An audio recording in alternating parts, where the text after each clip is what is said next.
इसीलिए मैं वापस आता हूं उन मलाइका की तालीमात की तरफ कि जिसके लिए मैंने आपको इतना मुतवज्जा कराया। रसूल खुदा हज़रत मोहम्मद मुस्तफ़ा सल्लल्लाहु अलैहि वसल्लम,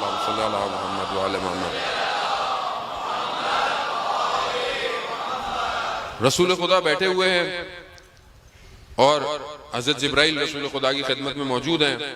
तो ऐसे में मौला कायनात दाखिल हुए तो हज़रत जिब्राइल अपनी जगह से खड़े हो गए।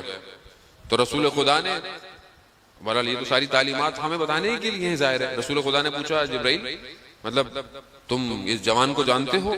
कहा हाँ, इस जवान का मेरे ऊपर उस्ताद होने का हक है। तो रसूल खुदा ने पूछा कि कैसे और कब?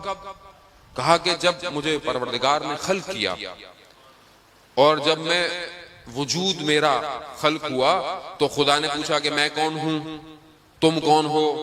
अब मैं तजब्बुब में था, घबराहट में था कि मैं अब क्या जवाब दूं। तो ये जवान नमूदार हुआ, इसने कहा कि कहो अंता रब्बुल जलील वाना जिब्राइल, यानी कि तू मेरा परवरदिगार जलील है, मैं तेरा बंदा हूं जिब्राइल। कहा उस वक्त इसने सिखाया और मेरा उस्ताद है। तो कहा अच्छा जिब्राइल से बताओ कि तुम्हारी खिलकत को कितना अरसा हो गया? अब परेशान लोग होते हैं, मौला पता नहीं कब से थे, कब तक हैं, कब तक रहेंगे, जब तक कायनात है इमाम भी है। तुम्हें जन्नत जहन्नुम में भेजने के बाद इमाम जन्नत में जाएंगे, ये याद रखिएगा आपको।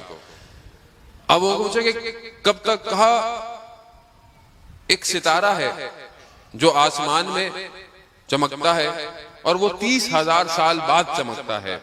मैंने उस सितारे को 30,000 बार देखा है, यानी ये मेरी उम्र। अब आप कैलकुलेटर लगा लें, कैलकुलेटर जीरो खत्म है आपके।